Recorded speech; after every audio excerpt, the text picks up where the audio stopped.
Usually, when we imagine the future of human living, there's this expectation of like sleek, chrome-plated isolation. You know what I mean? Oh, yeah, definitely. You picture this architectural rendering with a pristine smart home, automated drone deliveries dropping things off, and personal screens for literally every member of the household. Right. It's totally frictionless. Exactly. It's frictionless. You are basically this perfectly optimized consumer unit in a pod interacting with an app rather than an actual neighbor.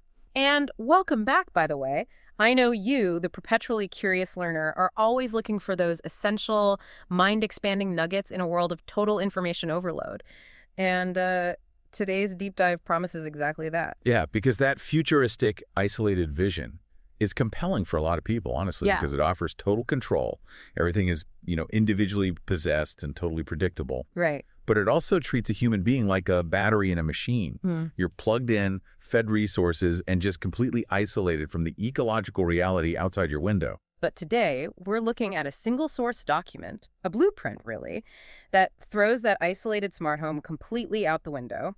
It's an architectural and social framework titled, What is an EcoHub? Yeah, and it's going to ask you to rethink the literal ground you walk on. It really is. Our mission today is to decode this fascinating concept, because this isn't just a guide to building a cabin in the woods to hide away in. It's an entire living system designed to restore the relationship between people, the land, and collective life. So, okay, let's unpack this. Where do we even begin with a concept that aims to rewrite the human habitat? What's fascinating here is that the blueprint actually begins by explicitly outlining what an EcoHub is not.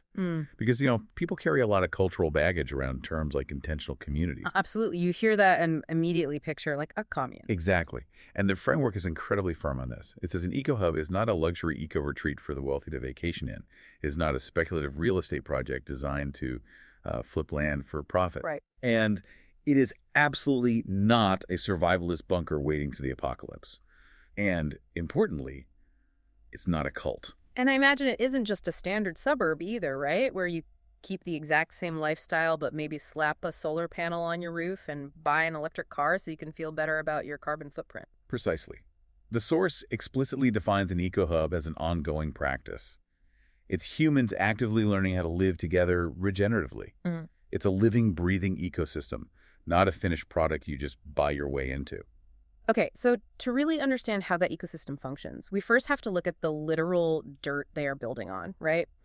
The foundation of this entire concept seems to rest on a massive shift in their baseline philosophy, moving away from sustainability and toward regeneration. That's principle 1 in the document. Yeah, and that distinction is the engine of the entire framework. I mean, we hear the word sustainability tossed around daily. Constantly. But the blueprint argues that merely sustaining our current baseline is a deeply flawed goal.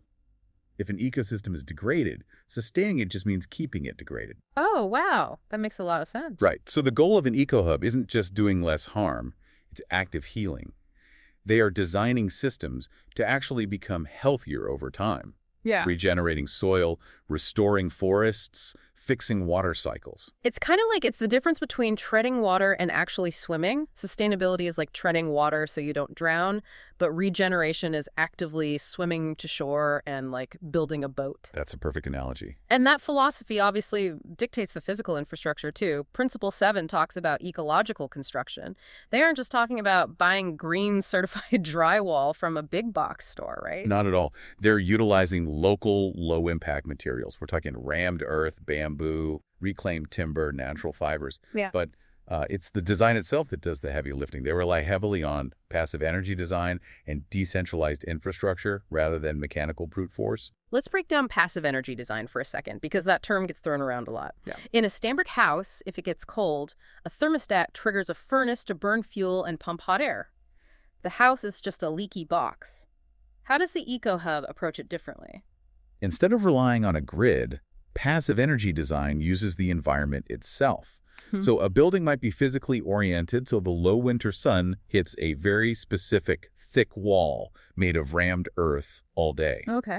That Earth acts as a thermal mass. It absorbs the sun's heat, and then when the sun goes down and the air drops, that wall slowly radiates the trapped heat back into the living space. Oh, that's brilliant. Yeah, the physical structure itself is doing the work. Add in decentralized infrastructure like localized rainwater harvesting, and the building becomes an active participant in the ecology. But wait, I have to push back a little here. If everyone is building houses out of mud and bamboo and relying on the sun to heat a wall, isn't this heavy focus on earth building and, conscious tech just a polite way of rejecting modern life and going backwards?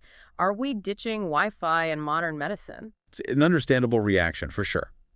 But the source strongly guards against that regression. An EcoHub does not reject modern knowledge. They just apply it with long-term ecological thinking beyond human lifetimes.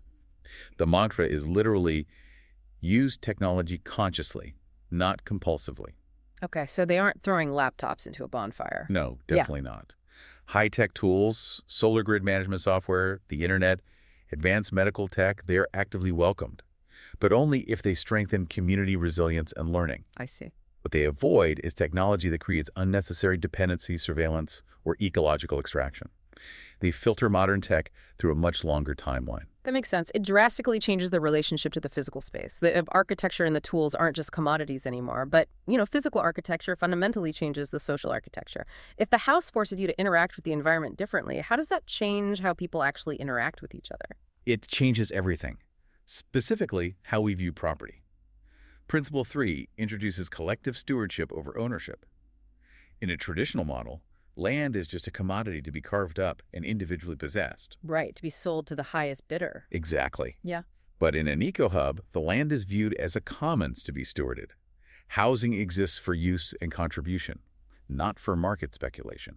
Here's where it gets really interesting, and frankly, a little panic-inducing for anyone raised to view a mortgage as their ultimate safety net. Right. If there's no private ownership and you don't actually own the house you live in, aren't you just trapped there forever? How does someone join or leave if they want to? If we connect this to the bigger picture, modern society treats a neighborhood as a marketplace of isolated individuals. Your security is based entirely on what you individually own. Yeah, your equity. Exactly. But an EcoHub treats the community as a collaborative organism. The source actually explicitly mentions having healthy pathways for joining, transitioning roles, and leaving. It's designed to prevent the concentration of power and land. But how does that actually work without equity to sell? Well, because the community isn't built on debt. When you join, you aren't taking on a massive mortgage. You step into a system of shared resources where your daily needs are met through collective effort. If you leave, you aren't losing a financial investment because you contributed labor and care during your time there, and you benefited from the community's support in return. Wow. Which fundamentally alters the definition of success, doesn't it?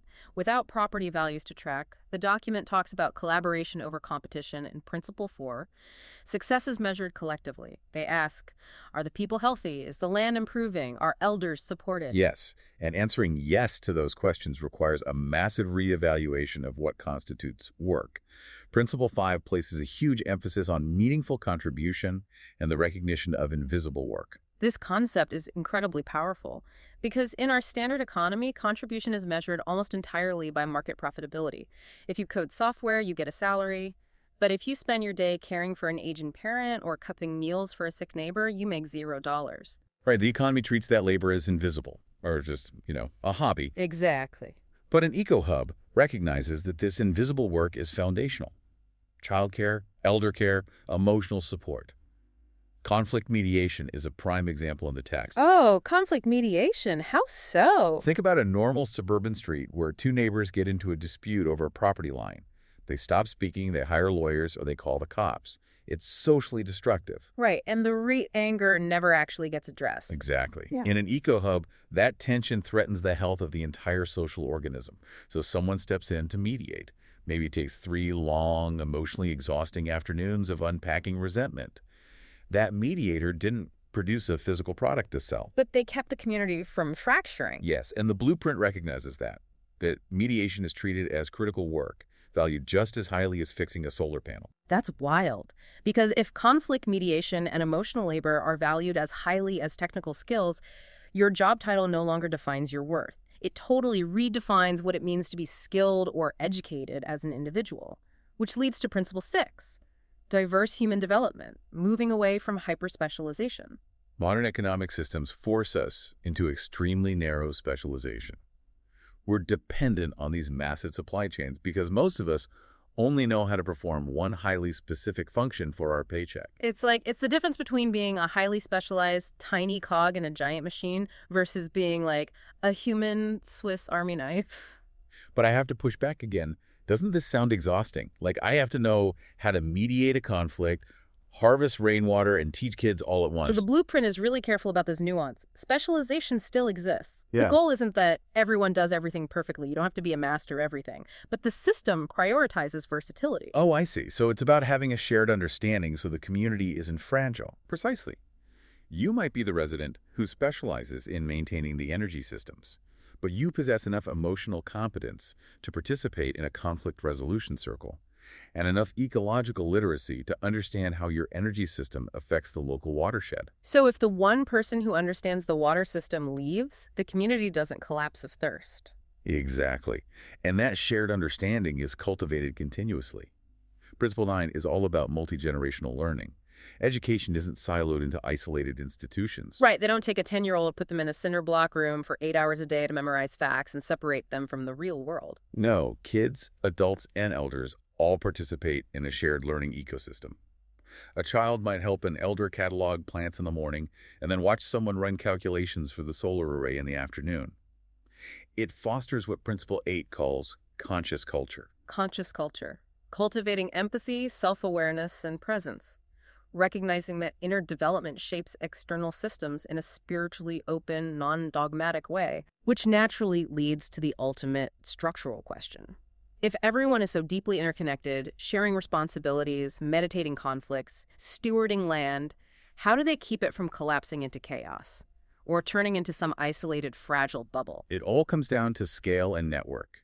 And this is Principle 12, human scale governance. The blueprint recognizes that human cognitive and relational limits are real. This is Dunbar's number, right? The idea that our brains can only maintain around 150 stable social relationships. Yes, exactly. The practical upper limit is around 150 people. Below that, trust and personal connection happen naturally. People's quirks and their history. But beyond that, trust phrase. You start dealing with strangers, and you have to invent abstract bureaucracy and rigid enforcement. So what does this all mean? If they limit it to 150 people, is a group of 150 people really capable of generating their own renewable energy, food, and education without becoming incredibly fragile? This raises an important question, and it highlights the genius of Principles 10 and 11, regenerative local economies and networked autonomy. An EcoHub is not an isolated utopia. Yeah. They aren't just cutting themselves off from the world. Not at all. When a community reaches that limit of 150, rather than growing into a centralized megastructure, it federates.